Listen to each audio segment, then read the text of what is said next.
Hello and welcome back to another episode of Hear the Cannons. I am Colin Hallboom. I am your host. I am joined by my co-writer over at BucsGameday, JC Allen. We've got an awesome show lined up for you this evening. But before we get into that, gotta ask any of our viewers, listeners, make sure you like and subscribe to our channel on YouTube.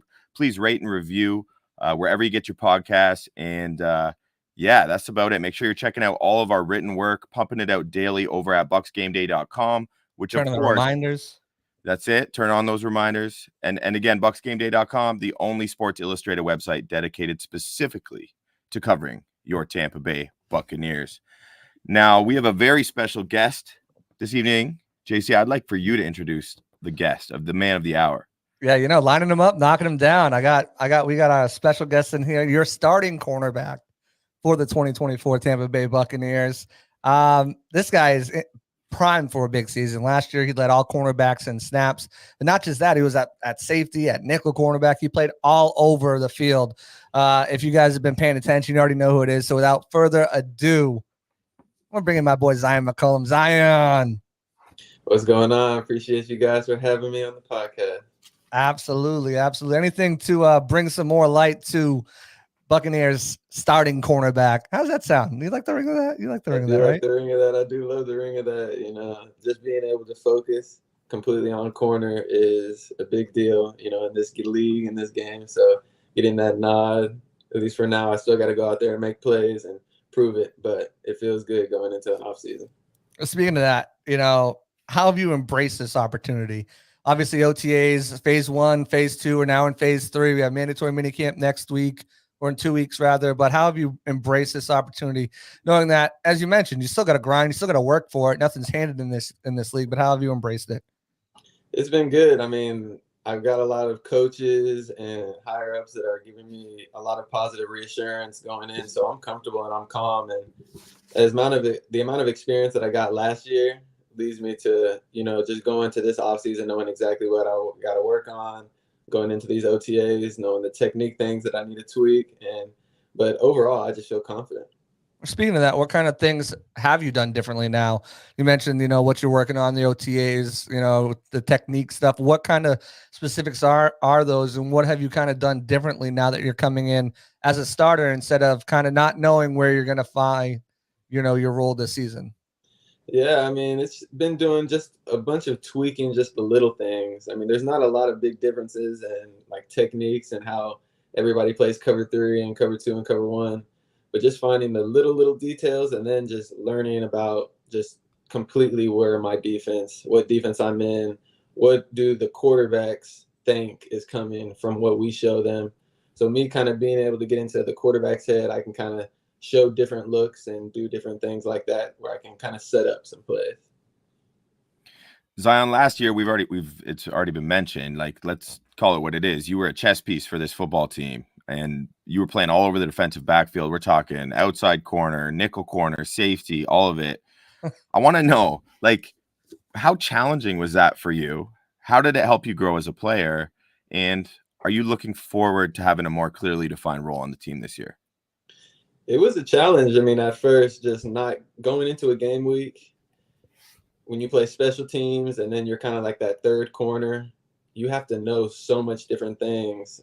Just schematically, you have to know the nickel and the corner and then a bunch of different things on special teams. But then when they threw in, safety into the mix, it was just a completely different, like, blew my mind at first. But just the amount that I love the game of football and just intellectually just learning the game, kind of already had a feeling for the position.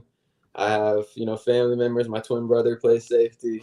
And so I had the people in my corner that I could lean on to really like accelerate that type of a growth. But it was challenging, especially in the middle of the year. But when you just go out there and learn on the fly, and you feel the freedom to make mistakes as long as you just don't make the second one, then it kind of just lets me know that everybody trusts me and I'm just going to go out there and try to make plays. And I remember talking to you, and you telling me that you were leaning on him as well, your twin brother, and kind of picking his brain. Hey, what am I supposed to do in this situation? What am I supposed to do in that situation? And after the home playoff victory, it was a I asked you, is it bittersweet because your brother plays for the Eagles? If anyone doesn't know that, Tristan. And you said, hell no. I wanted to beat him. He's like, I feel bad for him that he's going home, but no, I wanted to beat him. But just kind of talk about that because, Bowles praised you every time we asked about you. What's Zion's role? I'm going to find a way to get him on the field. And at first it was, Carlton was down and you were playing his snaps. And then Jamel was down. You were playing his snaps. And then you played a little nickel. And then you played a little safety because I can't even think of his name, wasn't doing an adequate job enough, So you were kind of and banged up. You were all over the place. And, the message from the coaching staff was like, hey, we're going to get you on the field any way we can. This year, it's kind of changed. So what is the message from Bowles? Because we know he has an open door policy.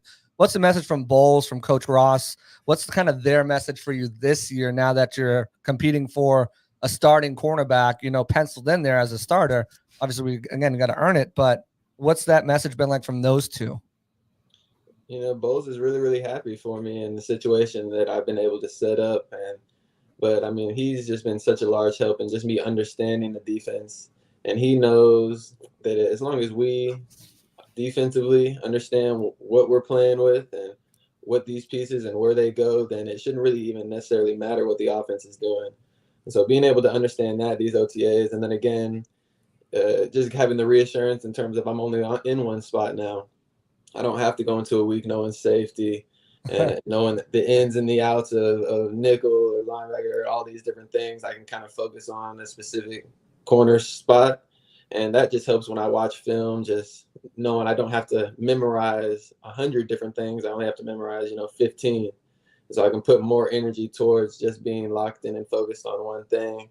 And other than that, Coach Rock, he's always going to push me. He's never going to be satisfied with just what I'm doing, and he's always going to find ways to get us better. And so it's just turning into that playmaker now. Can you be the guy to go out there and get an interception when you need it? If it's the end of a game and we really need to win it, are you going to step up and make those big plays? And so it's turning into that type of a player. Zyon, I'm going to go ahead. Is that cool? Zyon, you spent a lot of time, I'm sure, in the film room everywhere with Carlton Davis and Jamel Dean over your first 2 years in the league. I had the pleasure of speaking with Carlton after that divisional round loss in Detroit. And one of the first things I asked him was about you, and his face lit up, man. Like he was genuinely very excited to talk about your development and like what's in store from you. And I'm just curious, like it's got to be a bittersweet, right? Because you're saying go farewell or see you later, at least, to a guy you probably learned quite a few things from. But at the same time, you're stepping into this new role because he has moved on. So is that like a welcome to the NFL moment when you see a guy like that leave? And like how was that for you, seeing Carlton Davis be traded? Yeah, it was crazy to me at first, just because I love Carlton. I know he's going to do amazing things in Detroit. They got a really, really good corner. But yeah, he taught me a lot, just especially as a rookie, just getting settled in and being comfortable, just playing in the NFL in general. Coming from a smaller school, and he came out of the SEC, and so he was kind of thrown into the fire as a rookie, and to where he had to be ready. And so being able to learn from a guy who has played at a pretty high level since coming into the league, it was awesome. And bittersweet, of course, to see him go, but we'll see him week 2, and I look forward to that matchup and seeing him again. But him and Dean have been just a ton of help in the film room, and then especially just on the field, just with little nuances and understanding the defense from a outside corner perspective. You're kind of in that scenario now. Now you're going into year 3, right? Year 1 is always a cluster. There's so much going on, especially when you're coming from a smaller school and you might not have starting expectations. I say it to everybody, you're learning a new system, a new team, a new, city. Potentially you played in the cold and now you're down in Tampa. Obviously you had the luxury of coming from Texas, but still the humidity is different, but all that stuff is crazy. So now that you're in this position, year 3 going in, you've got a couple young guys on the team here. And Tyreek Funderburk, who was brought in as an undrafted guy, got Chris McDonald, Marcus Banks. What have you seen from some of these younger guys on the team, and how have you kind of embraced that role as, I guess, beside right next to the Dean, veteran in the secondary?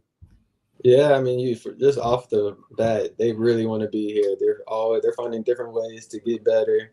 When can we meet individually? When is a good time for me to meet with this coach and that coach? And so you can tell that they really, really care and they want to be here. And it shows on the field. Like these guys are looking really, really good and really, really comfortable this early on, which is an exciting sign. And of course, it's still early and we haven't had any pads on, but just being able to understand things conceptually, I think, is part of the toughest thing for rookies coming in, especially to Todd Bowles' defense. And so they've been able to take everything with win, make mistakes with a smile on their face because this is the time to do that and just kind of have fun with it. They're not, uptight. They're relaxed for rookies, which is really, really good.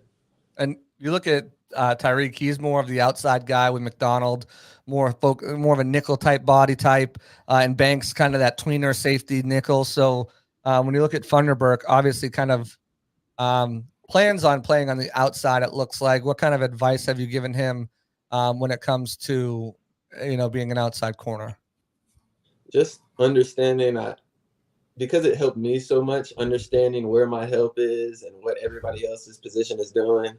I know that it could be a really, really big help for a lot of them. So I've been trying to tell them, depending on what Coach Bowles calls, these are the areas that are weak in this type of a defense.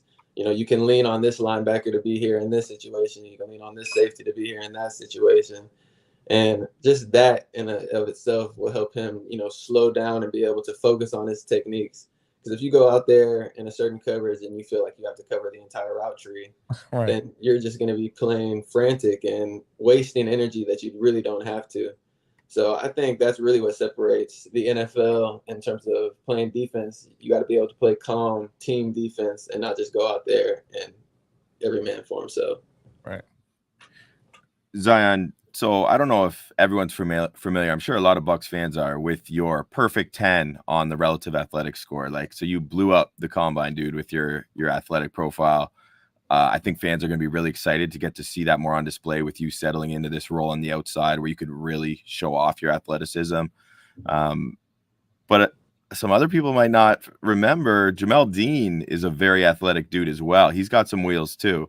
Can he still hang with you if you guys are in a straight sprint or what? Who's coming out on top, man? I'm going to take that on top every time. We can look at the miles per hour. We raced plenty of times. Dean, I'm not going to lie. He's up there with speed. We got some fast DBs. I can't even lie, but we need to ask him on here one time. He knows. He saw the miles per hour. Okay. What about Trey? Trey, he's got some wheels too for a receiver, and I'm the type of guy that now I'm starting to trust my speed.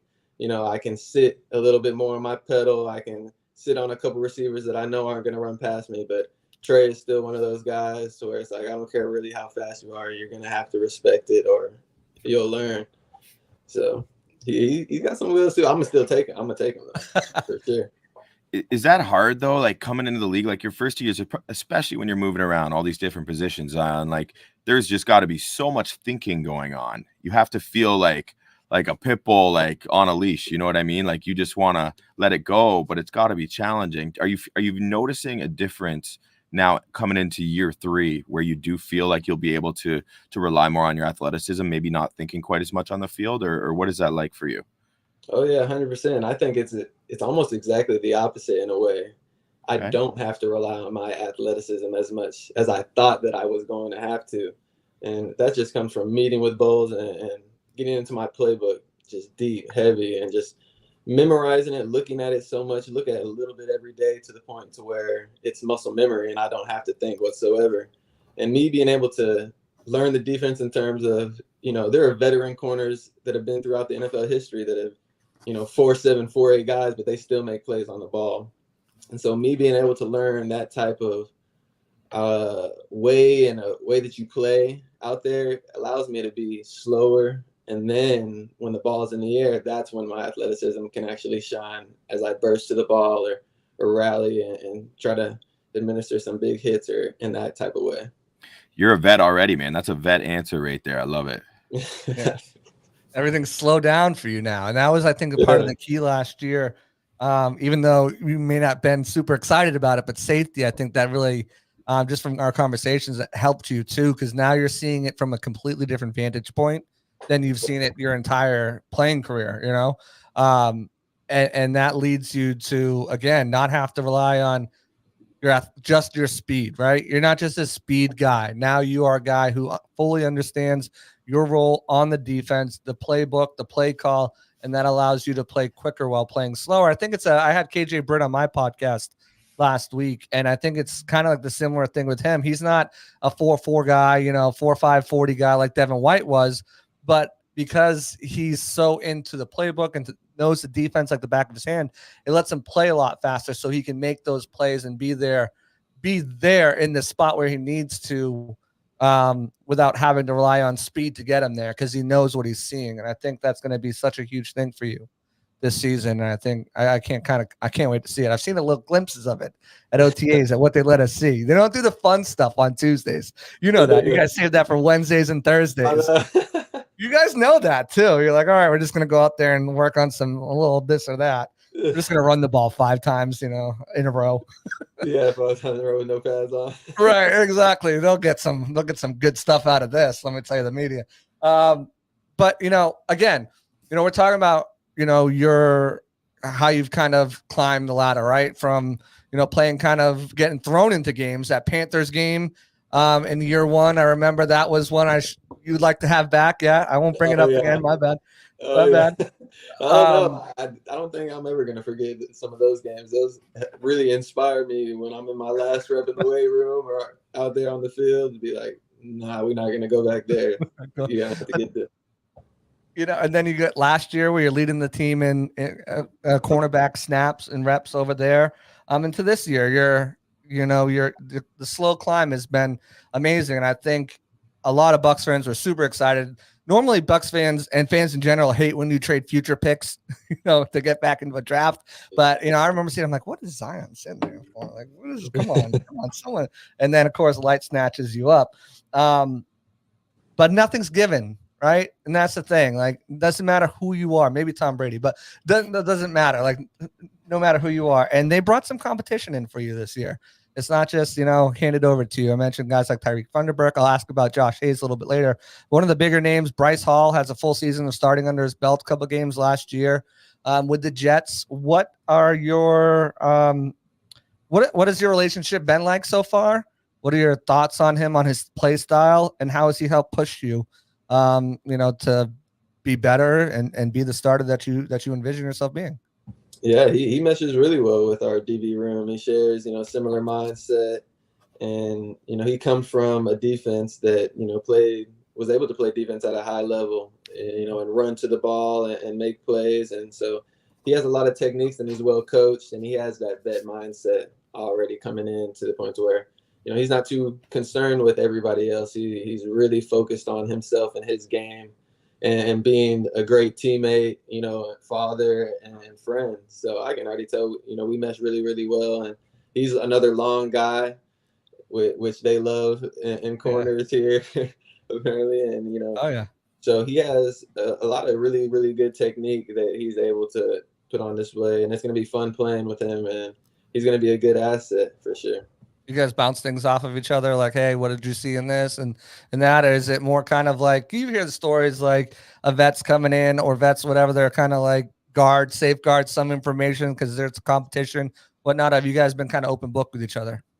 Oh yeah, no, we've been trying to, catch him up on the playbook as much as we can and trying to get him to understand like the simple and the nuances and how to make the complex ideas in the defense as simple as possible, just so we can just go out there and play fast. And he does the same when we're in indie drills or we're in team drills and he sees something that could have been better. Then he'll come up to you like, hey, when I was with this coach, they taught us to do this and it really worked. You should try that one time. And so we bounce ideas like that off of each other too and stuff. So it's a real positive growing environment for sure. And he's more of a nickel corner, but Tavier Thomas, what have you seen from him? Obviously there was Jason Light and the Bucs put an emphasis on bringing in some talent. And I know Colin's got a question about another guy they brought in coming up here. But as far as Tavier Thomas and what have you seen from his game? How does he mesh with this room? And how is he going to push a guy like Christian, who captured that job as an undrafted free agent last year? Yeah, TT, my brother actually played with him when he was in Houston. Right. So we kind of had like a connection already coming in. And he's the type of player to where once he knows what he's doing, and then he plays like a bullet, and it's hard to stop. And he's a little bit bigger, so I can tell when we put pads on, he's going to be able to make plays and really show his assets in that way. But right now, just learning the defense and being able to be in the right spots. Coming from a defense that didn't have as much complex schemes as we do, that's really the main thing. But when he knows what he's doing, then it's full speed, and when he gets going, it's hard to stop him. So I could tell on all faucets in terms of tackling, special teams wise, and coming in there, playing nickel or safety or whatever it may be. Zyon, there's got to be some value to continuity from a coaching perspective as well. And like you're playing in Todd Bowles' defensive scheme for the third year in a row. And, Todd Bowles has that reputation for being a defensive guy, a really successful coach in the NFL.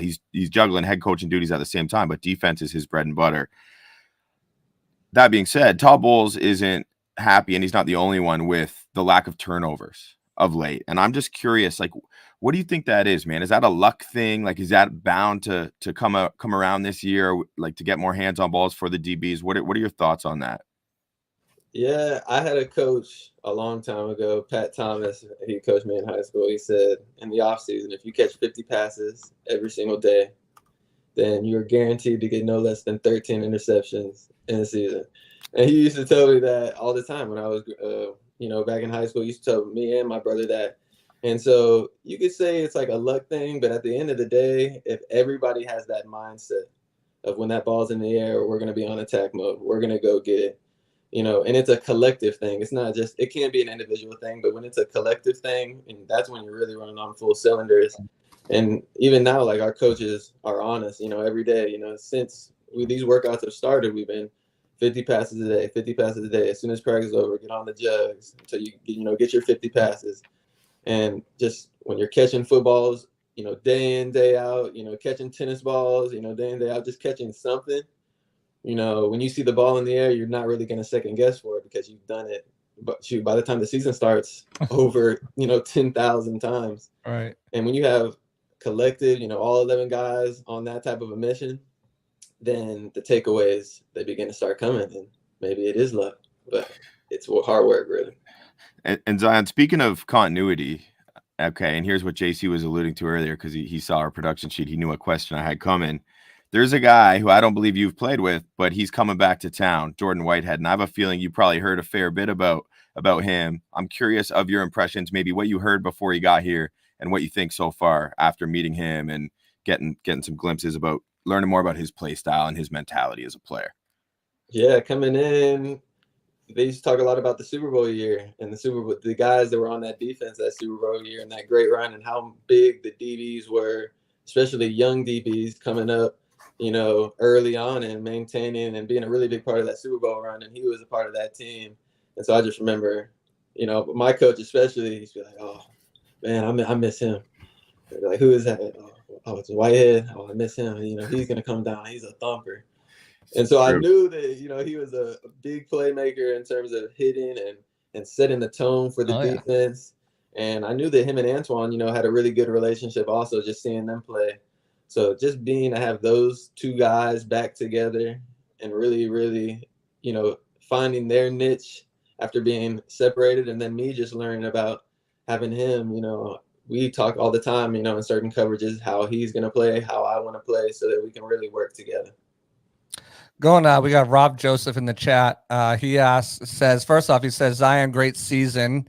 What do you wish to improve on next year? I know an emphasis for you last year was tackling, and you could really see that shore up. But as far as this year, you're always working on something, but what are you really kind of aiming to improve this year?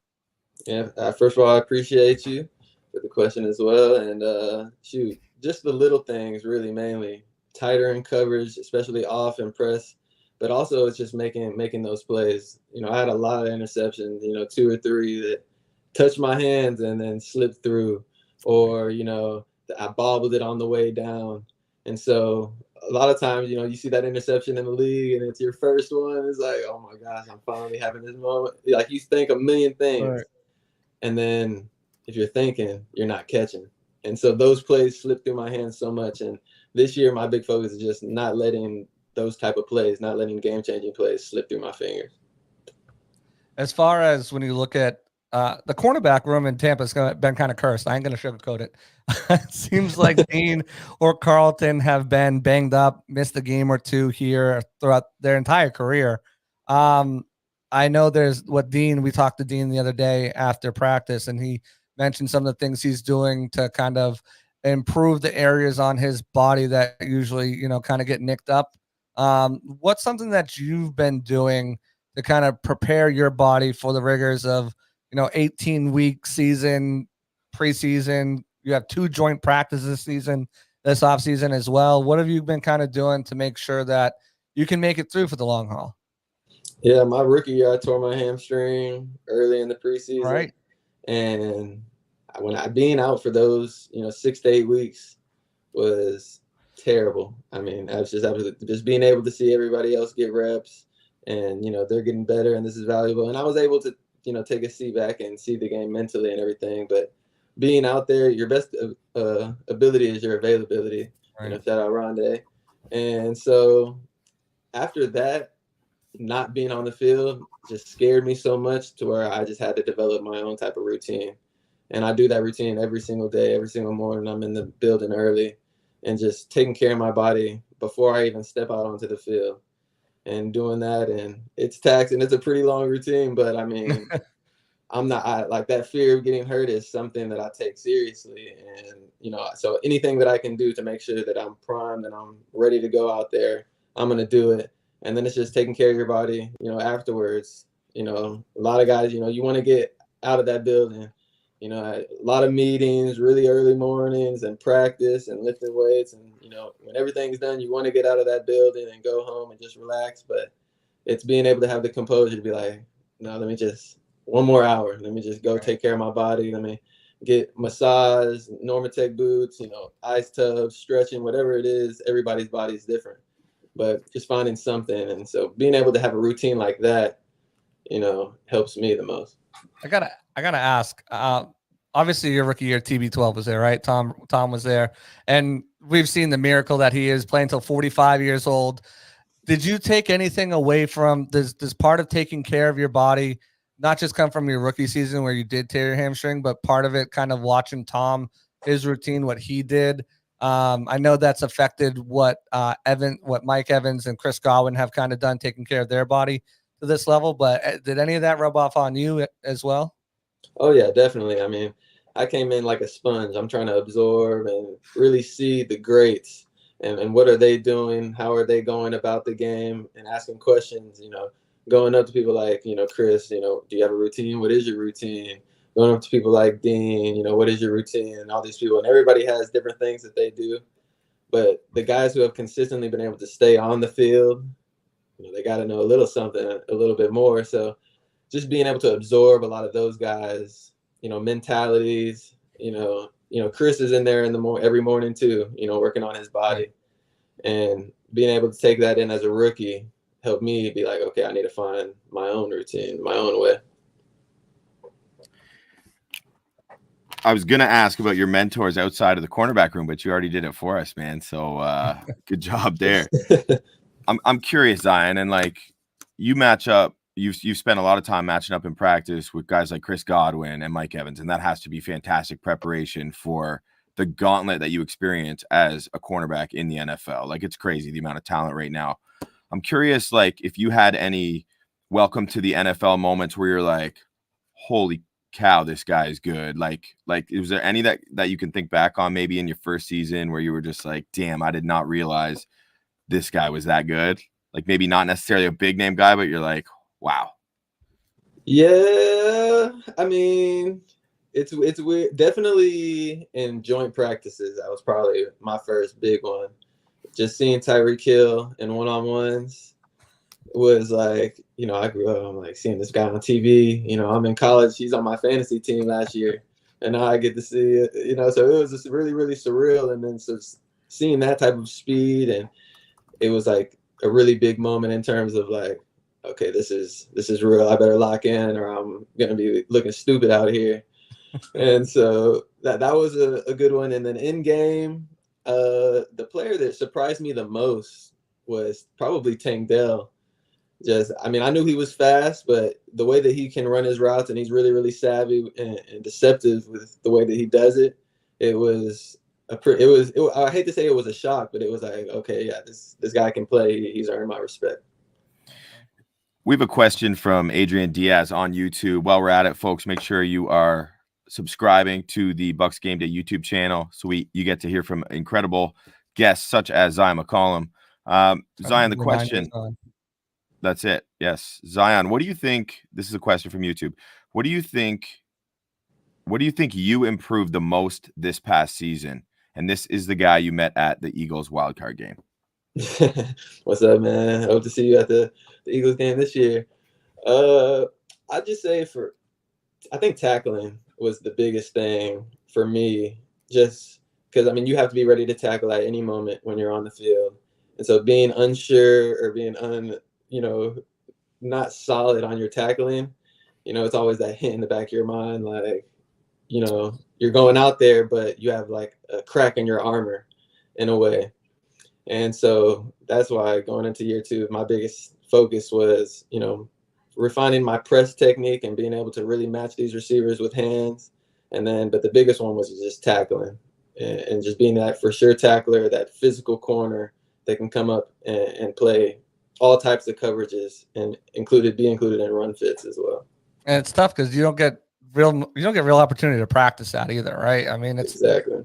Me and my brother were in the offseason, like rugby style, tackling each other. Like, you don't want to say that, speed, but yeah, like it was like we got to find a way to do it some type of way because you really can't simulate it until it's the end of training camp. You're going to Dick's and picking up, shoulder pads and helmets. Yeah, the opera, just the white with the gray face mask. Right. Yeah. Just no team. We're not affiliated with anybody. We got another question from YouTube. Again, guys, like, subscribe, turn the reminders on so that way when we do go live, you won't miss a podcast. But he says, love your mentality, Zyon. Can't wait to see you play this year. Is there anything that can help you be tighter in coverage, or is it just getting more reps? I don't know. I don't think he's knocking your coverage ability. Just you mentioned getting tighter in coverage. So.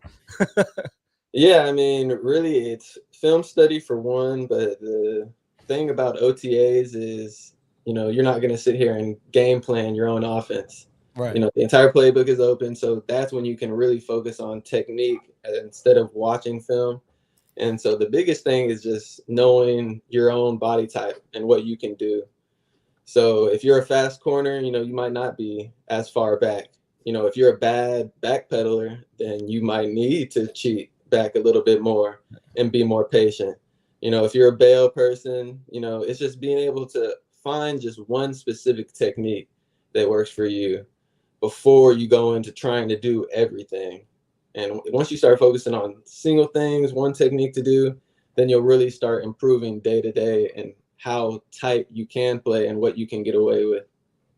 You mentioned not game planning for the offense, and obviously, even if you were trying to, you don't have much to go off of, right? Because it's a brand new system scheme, but a lot of the same terminology. What have you seen from this offense that obviously as a defensive player, you're on the sideline for, but gets you excited for, when you are on the sideline, hopefully having an extended break before you have to go back out there?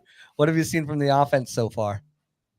I've seen, a lot. It's a lot different. And for a defense that moves a lot and runs a lot of different coverages and checks, it's tough just because they shift and they motion, a ton. And I can tell they're putting an emphasis on being able to move around. And Liam, he threw a lot at them. You can tell, some of these plays, they're not, we're not in complete form yet, which is promising when you actually see, what they're able to get done. But once this offense is flying around and it's moving fast, it can be scary. And so I just love the mentality that he's bringing to the entire offensive side of the ball in terms of, we're going to get needy and gritty. We're going to be in the trenches. We're going to move guys around. We're going to move ourselves around and finish these plays off. So, yeah. Zion, you sound like you're going into year 22, not year 2, man. I'm like, I gotta say, dude, I'm so impressed with your answers. I love it. We got another question in on YouTube because the fans are loving it as well. Question is, Zion, what do you think your hardest moments were during the season? I assume this past season, and how did you grow from them? That's from Adrian on YouTube.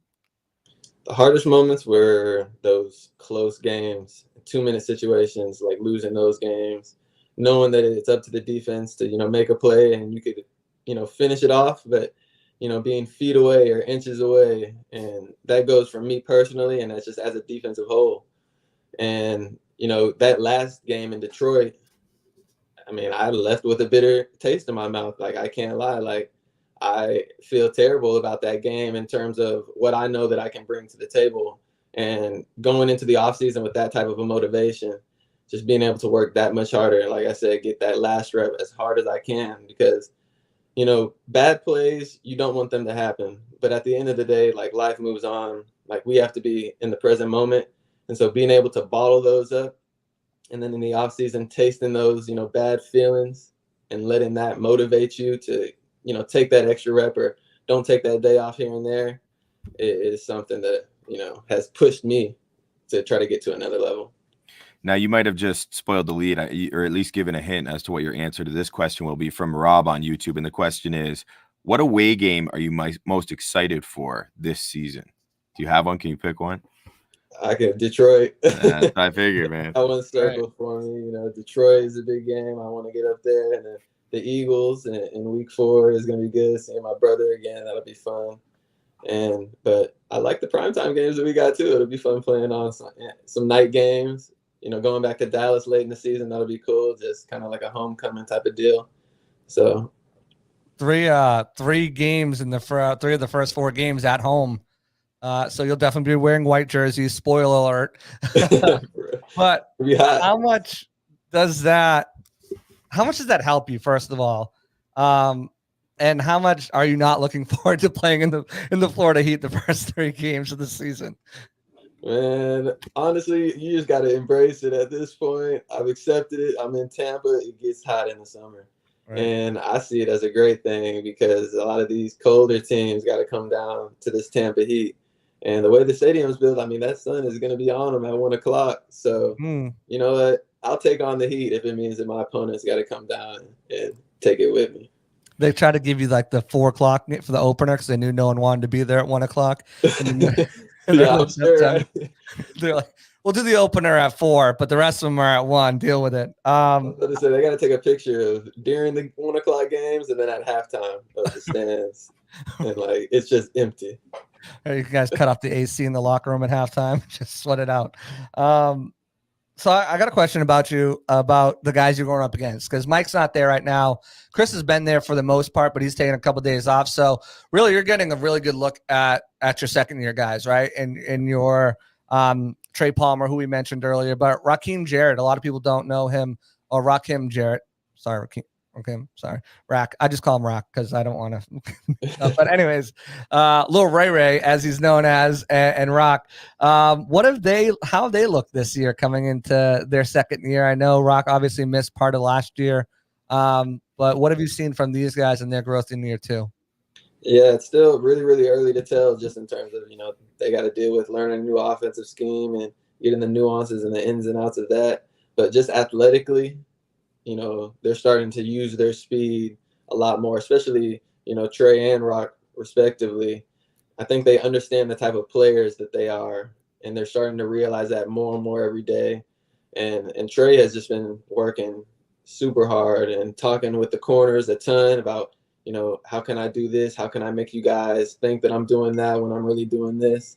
And so he's really, he swallowed his pride and is like, really, really humbly just trying to get better as much as he can. And it shows. I mean, his speed shows on tape more than I think it ever has. So, and then a new guy you guys have there in the building. They spent a 3rd-round draft pick on him, but Jalen McMillan. I tell you, I watched him at rookie minicamp, and I came away very impressed by how smooth he is, how fluid he is as a route runner, and how easy it is for him to go up and make the catch. It seems like he just knows how to find the open spots in zone and kind of work to them. But what have your impressions been of J-Mac, and what do you think his role could be on this team? Yeah, my first impression was this guy's got hands. He's able to make the spectacular catch, the jumping, diving catches, which is definitely a sight to see, a cool thing to see, on your team. And so knowing that, he's still really, really young, and he's been running routes a little bit more like a college receiver. He's not as strong in terms of getting hands on, but that's just something that, rookie receivers get used to. All right. But he's been really, really savvy, really smooth, like you said, in and out of press and off coverage. And he's been, he's got a lot of guys to look up to that are helping him, actually learn how to run routes in the league. But I mean, he already came with tools. And my biggest thing, in my opinion, as a corner, as a receiver, the hardest receivers to cover are the receivers that catch all the passes thrown to him at the end of the day. So if he's able to, high point and go up and make spectacular catches, which is what he's been able to show, then, it's a real big help. Zyon, I want to get to a specific matchup. I mean, obviously it's a ways away, and I get that. But going into week 1, you're going to be facing a really unique weapon in Jaden Daniels. And I'm curious, what kind of challenges a team led by that type of quarterback might present to you guys in week 1 to start the year. Yeah, it's definitely good. I mean, this league is starting to turn a lot to mobile quarterbacks.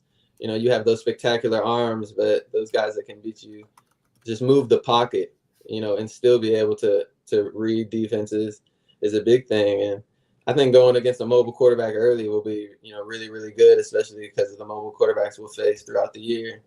But, going into the Commanders game, they have Arizona's, OC. So, you got to, watch film over that scheme and then kind of watch the Commanders for their personnel.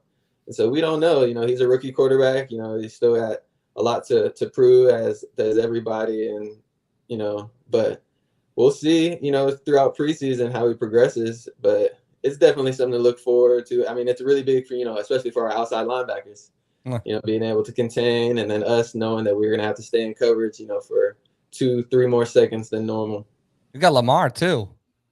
Yeah, exactly. Prime time. I remember. Well, is that Thursday? No, that's a Monday night game. Yeah, Monday night game against Lamar at home. 2 weeks later, you've got the Monday night game against the Chiefs, and then you have the Niners. What did you think when you looked at that schedule? You're like, wow, okay, yeah. I like this one. I like the holy crap. What do you mean? We have the Ravens, Falcons, however you feel about them, Chiefs, and 49ers. And I know every game is winnable in your mind, but still, those are some of the premier teams in the NFL over the last couple of years where you're like, oh, okay, that's going to be a fun stretch. We got to be on our P's and Q's.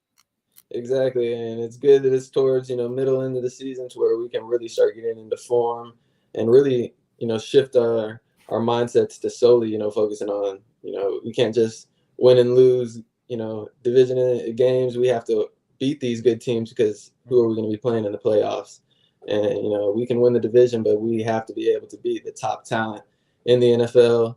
And so being able to play them just back to back to back, man, they're tough, but at the end of the day, as a football team, you don't want it any better, because, we go on a run and we're playing confident football. There's nothing scarier than that for the opposing teams. And then we get them at home, though, so that'll be fun too. That week 11 bye is not too bad either this year. Oh yeah, I was looking forward to that too. I said, what was it last year? Week 5? Week 5. What are you doing to us? Don't do it. It was early. Zyon, we got a banger of a question that I'm really excited to hear your answer for, and that was from Chris on YouTube. Who are your top DBs of all time? And I don't know, you can name a couple guys, but maybe growing up, who are you looking up to, man? Who are some of your favorite DBs of all time? Yeah, kind of Richard Sherman is one of the more recent ones, just because I loved him at Stanford, and I wanted to go to Stanford for a little bit when I was in high school. And so seeing him, and he's a tall corner, and, he's not the fastest, so he would have to, use his length and then his smarts and to be in position. But physically wise, the person I was watching the most was Darrelle Revis. He was my favorite corner to watch. Two former Bucs right there. Did you play with Sherman? That is funny how that worked out. I was not even thinking about that. Was Sherman there your rookie year, or was that the year prior? That was the year prior. Okay. Yeah. So Darrelle Revis, I used to watch his tape, all the time. you know, his one-on-ones, his practices, and then his games and all type. And him just being able to match receivers at the line of scrimmage and be physical. You know, at corner, you know, the game is won and lost a lot of times at the line of scrimmage.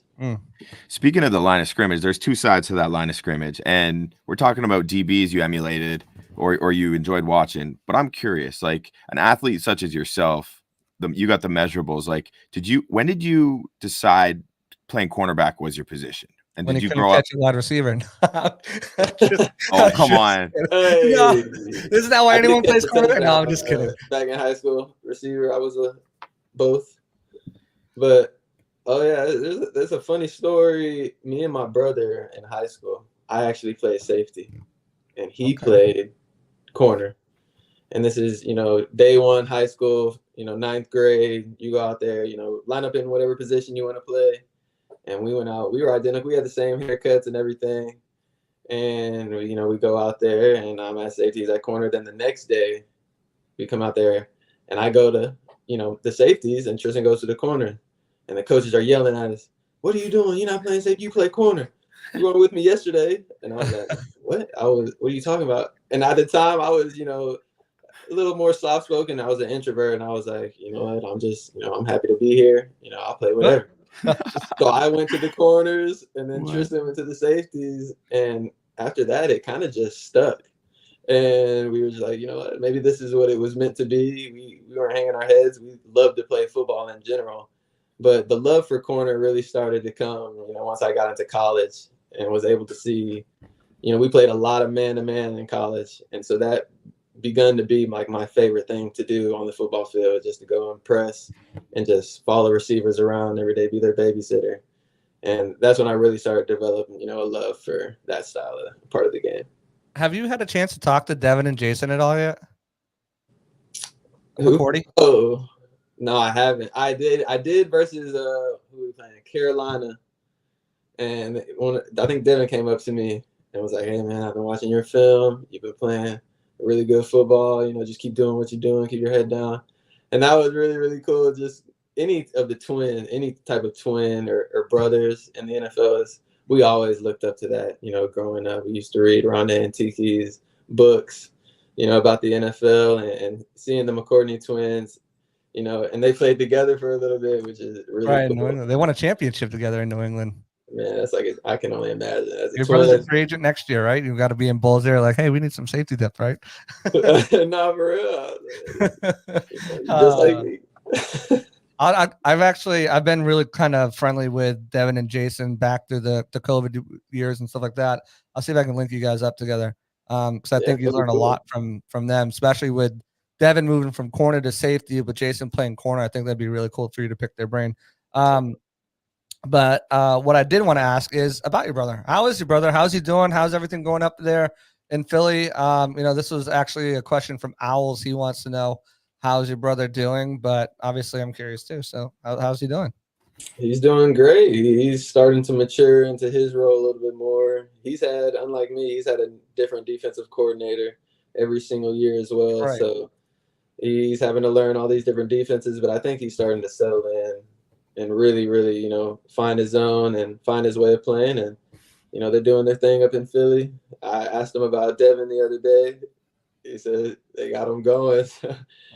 A lot of those guys. And then we got, you know, what's his name? The O-line. One of his teammates too. So we kind of swapped teammates. Yeah. Yes, in a way, he's a really good dude. And so he's big. He's a big boy. Oh yeah. Them O-linemen. Yeah. So he's a big boy. Zyon.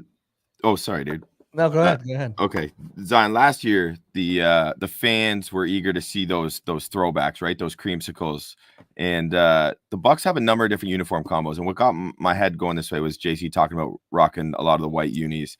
I'm curious, like, because I know for me, my favorite combo is the red jerseys with the pewter pants. Is there like a preference in the locker room that like maybe fans don't understand? Like, what's the jam and what's the fit for you guys, or for you personally, at least, if there's not a consensus? Me personally, I love wearing the red jerseys. Let's go. And really, any way you could dress it.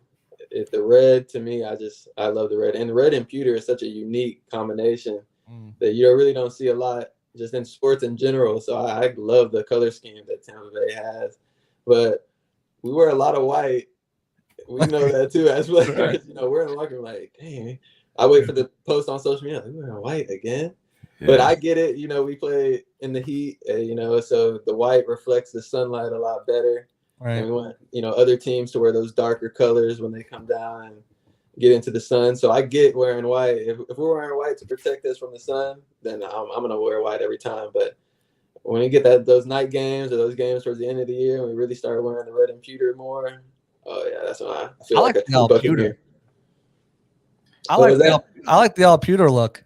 The all pewter. I like that one too. That's hard, man. Because you don't see that a lot too. Those grays, I love the all pewter too. I make sure to keep all those alternate jerseys. Oh yeah. I'm with you though, Zyon. Like I realized looking behind me here, you could think I'm biased, but like I'm with you that the Bucs uniform combos are tight. Like I'm a big fan of the color scheme and all that.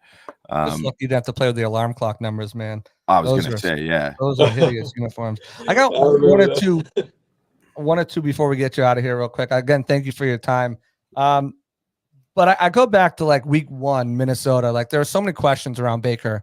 You know, what's he gonna be like? What's he gonna do? Then he lowers his shoulder, runs somebody over, and says, "Get your weight up, little boy." As a guy on defense, to know you have a quarterback who isn't going to pussyfoot around and he's going to lower his shoulder, throw his body in the line to try to extend plays to keep the defense off the field, keep the offense on the field. Like how juiced up does that get you guys over on the sideline? Get me fired up right now. Like, oh my goodness. As a defense, seeing your quarterback do that, you know, it just makes me want to go out there and be like, if he's going to put his head in the ceiling fan, then I'm going to put my head in the ceiling fan. You know, you want to fight for people like that. You want to rally around people like that. And a quarterback, the position that it is, to see your quarterback in the NFL do that, I mean, it just lights a fire under all of us defensive players to just want to go out there and get that man the ball back so he can do some more, you know, special stuff. Happy he was brought back, then I take it. Oh, yeah, big time. Baker, he's a Texas guy, South Texas, and so we had a little connect like that, and he's just such a good person, like through and through.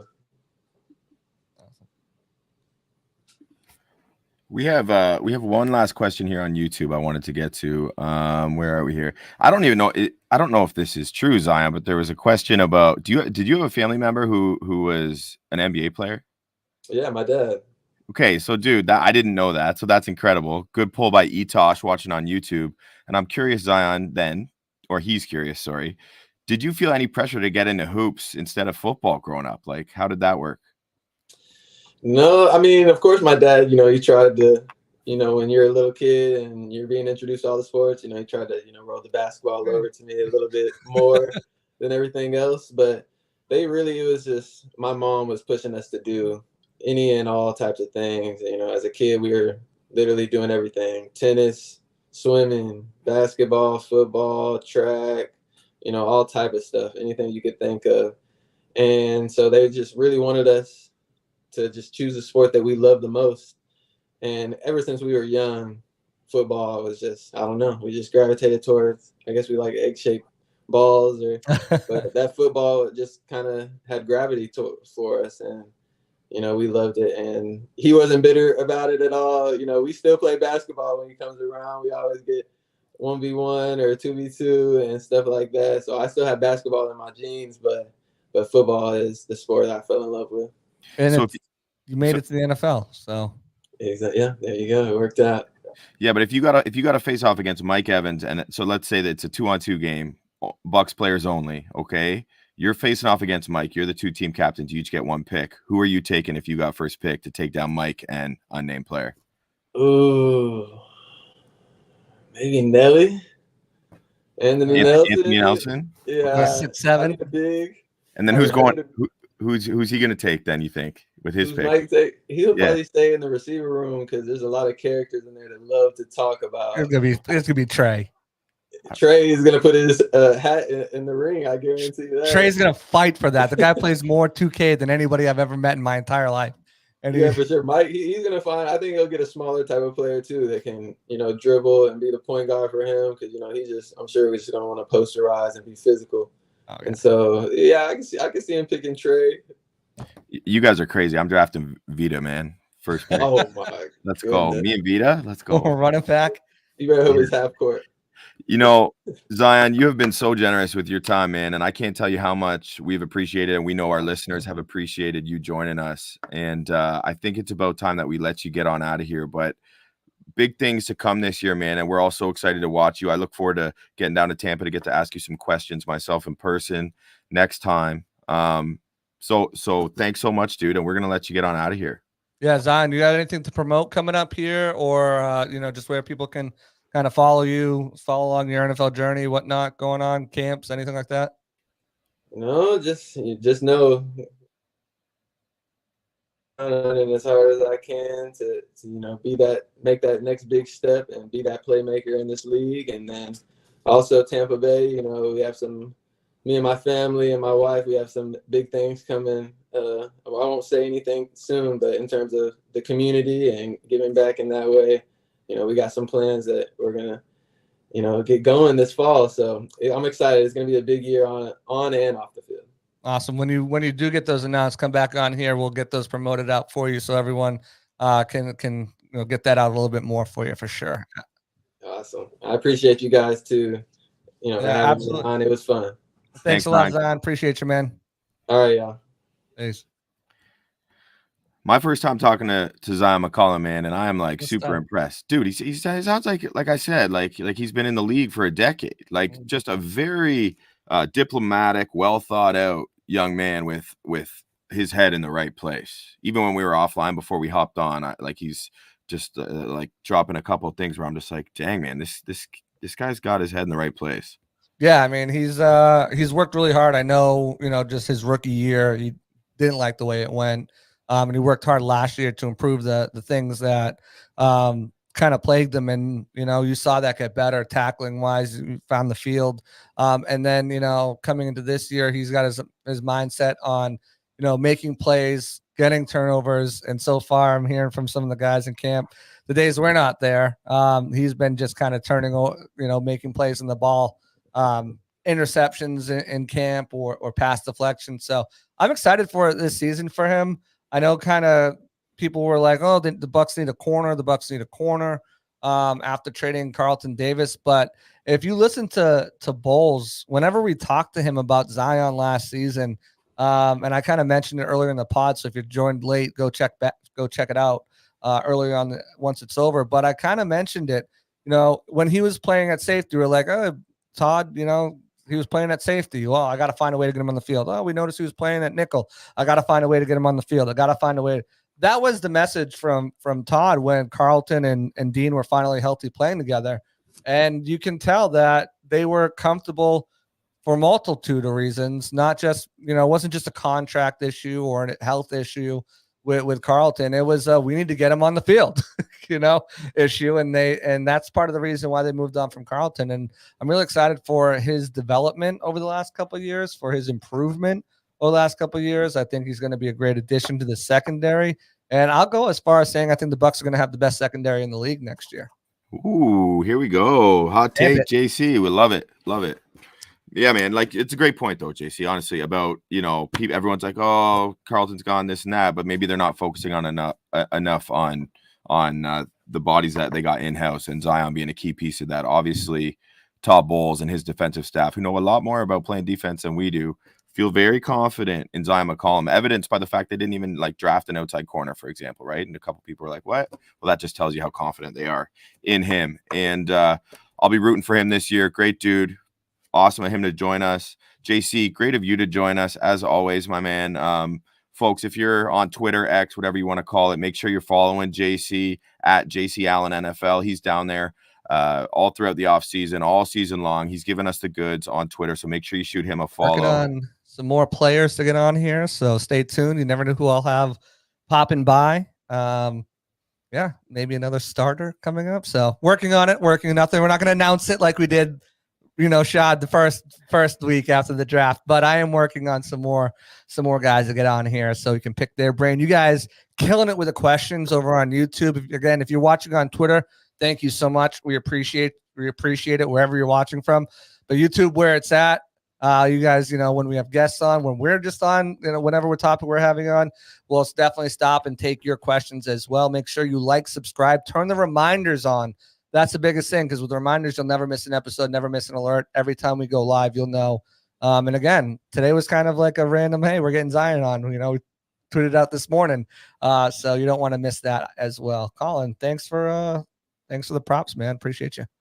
Yeah, and thanks to all the viewers on YouTube who checked us out live and threw those comments in. Fantastic stuff. And while you're following JC on Twitter, maybe, give your boy Colin a follow there too, right? Definitely do. And check out all our work, BucsGameday.com, Sports Illustrated's only website dedicated specifically to covering your Tampa Bay Buccaneers. Until next time, Bucs fans, we'll see you next Wednesday. It's been real. Be well. Go Bucs. Peace.